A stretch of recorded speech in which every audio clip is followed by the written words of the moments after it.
Hello everyone, welcome to one of the most iconic symbols of India's rich history. Today, we are taking you to an unforgettable journey through Red Fort to step back in time and explore the uncovered secrets of this majestic fortress. So, let's dive in.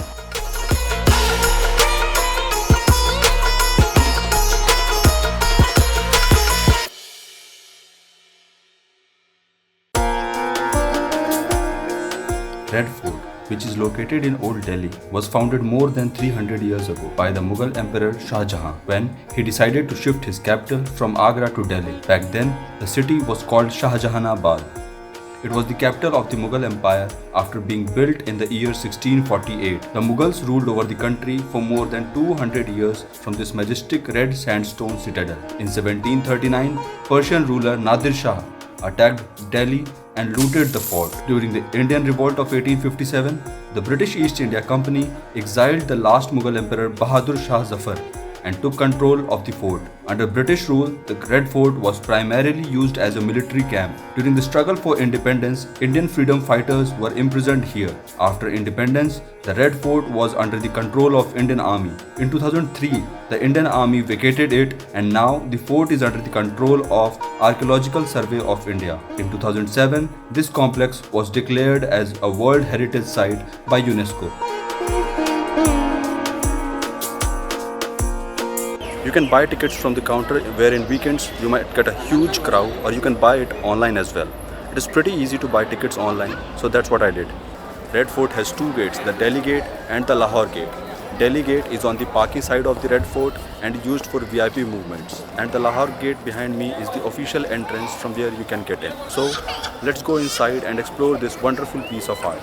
The fort's entrance through Lahore Gate leads to Chhatta Chowk, along beautiful arched passageway that used to house the most exclusive luxury goods and handicraft. It's now a market area known as Meena Bazaar with vibrant stalls showcasing traditional artifacts, jewelry and souvenirs. After the Meena Bazaar, you will come straight to the place जहां आपको British Army की barracks दिखेंगे.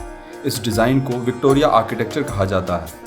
1857 में जब Britishers आए तो उन्होंने fort के काफ़ी पार्ट्स को डिमोलिश किया और मिलिट्री बटालियंस के रहने के लिए बैरक्स बनवाई. Now it has been modified into offices, cafes and restaurants. Military barracks cross करते ही आता है Naubat Khana. You must have seen in movies के जब बादशाह आते थे तो उसका अनाउंसमेंट ज़ोर ज़ोर से ड्रम बजाकर किया जाता था. वैसे ही यहाँ भी ड्रम बजाया जाता था. ड्रम हाउस से सभी को उतर कर पैदल जाना होता था except the royal family.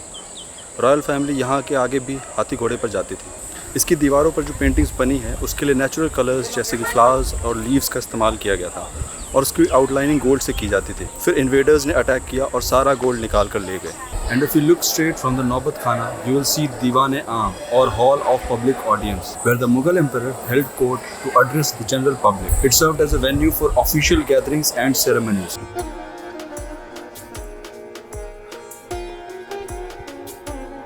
Everything built here is perfectly symmetrical, as symmetry used to play a very important role in Mughal architecture. सामने की तरफ 9 आर्च बने हुए हैं. ये 9 नंबर कुरान में अल्लाह के 99 नेम्स हैं, वहाँ से लिया गया है. बीच में मार्बल का थ्रोन है जहाँ शाहजहाँ बैठते थे. उस थ्रोन का नाम है नशीमन दिने इलाही, जिसका मतलब होता है खुदा की परछाई. सो बेसिकली शाहजहाँ खुद को खुदा की परछाई मानते थे और जजमेंट्स पास करते थे. ध्यान से देखने पर आपको मार्बल के अंदर प्रीशियस स्टोन से फूल पत्तियां बनी हुई दिखेंगी. इसको पिएट्रा ड्यूरा कहते हैं और इसे इटली के ऑस्टिन बॉर्डियो ने डिज़ाइन किया था. यही same style of painting Taj Mahal में भी यूज़ किया गया है. On both sides of the throne are windows through which the queens used to observe ceremonies because women were not allowed to come out at that time. There are designs of birds which are said to be created from imagination. It is believed that these birds are from paradise and are not found on earth. ये जो जगह है Diwan-e-Aam, public को यहीं तक आना allowed था. इसके आगे राजा का प्राइवेट एरिया स्टार्ट हो जाता था. उस टाइम पे यहाँ पे 10 फीट ऊंची दीवार थी. इसे ब्रिटिशर्स ने बाद में तोड़ दिया था. ये पूरा महल किले की दीवार पर बनाया गया है. इसके ठीक पीछे यमुना नदी बहती थी जो अब शिफ्ट होकर 1 किलोमीटर पीछे चली गई है. बीच में मार्बल का तालाब है जिसमें नदी से पानी आता था. पानी तालाब में यूज़ होने के बाद ड्रेनेज सिस्टम के थ्रू पुरानी दिल्ली में पब्लिक यूज़ के लिए छोड़ दिया जाता था. Water was lifted from one corner of the fort using a large wheel known as a Persian wheel and was then channeled into the palace through a continuous water channel known as Nahr-e Bahisht or Stream of Paradise. The private complex consists of a row of palaces. These palaces are out of bound for the public. Earlier, you could step onto the platform and get a closer look. Now, that is not allowed, so you have to look up from the ground level. First palace is the Rang Mahal, or the Palace of Colors. It was a palace of lavish festivities, cultural gatherings, and royal ceremonies. Next is Khas Mahal. This exquisite structure served as the private residence of the Mughal emperors. Khas means select or elite. It was meant for the emperor. Here, emperor spent his most private moments, and it included a tasbih khana, a worship chamber, baithak or sitting room, khwabgah or a bedroom. Very fine carving, including delicate jalis of white marble, makes this palace beautiful. Adjacent to Khas Mahal is the Diwan-e Khas, or Hall of Private Audience. Diwan-e Khas reflects the exquisite craftsmanship and artistic finesse of the Mughal era. Its central feature was the famous peacock throne, a marvel of craftsmanship adorned with beautiful jewels which became a symbol of imperial power.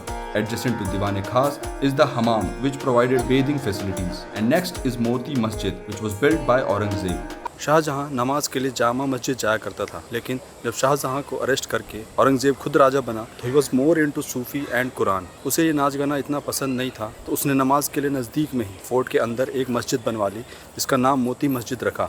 ये मस्जिद तो symmetrically बना हुआ है, but मस्जिद के अंदर platform जो है टेढ़ा है, ताकि नमाज पढ़ते वक्त फेस मक्का के डायरेक्शन में हो सके। After crossing Moti Masjid we come across the हयात बख्श, और एज इट मीन्स जिंदगी देने वाला garden. The charbagh style gardens was famous symbolic design in the Mughal architecture. Hayat Baksh was also divided into 4 quadrants, separated by water channels, and vibrant flowers were planted between them. The symmetry and geometric precision of gardens reflected the Mughals' fascination with order and balance in nature and design. बारिश के मौसम में ये gardens बहुत सुंदर दिखते हैं, और इस व्यू को एक्सपीरियंस करने के लिए शाहजहां ने सावन और भादो नाम से मार्बल के 2 महल बनवाए।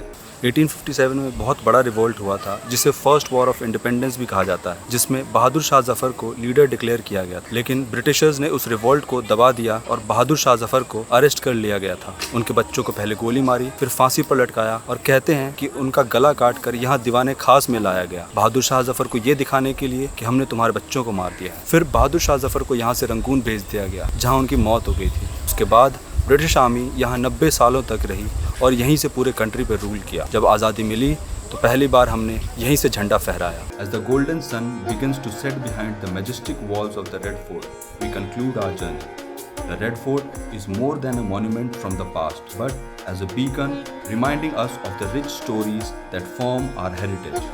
So this was all about Red Fort. आपको कैसा लगा? Please let me know in comments below. And don't forget to like, share and subscribe to our channel for more such videos.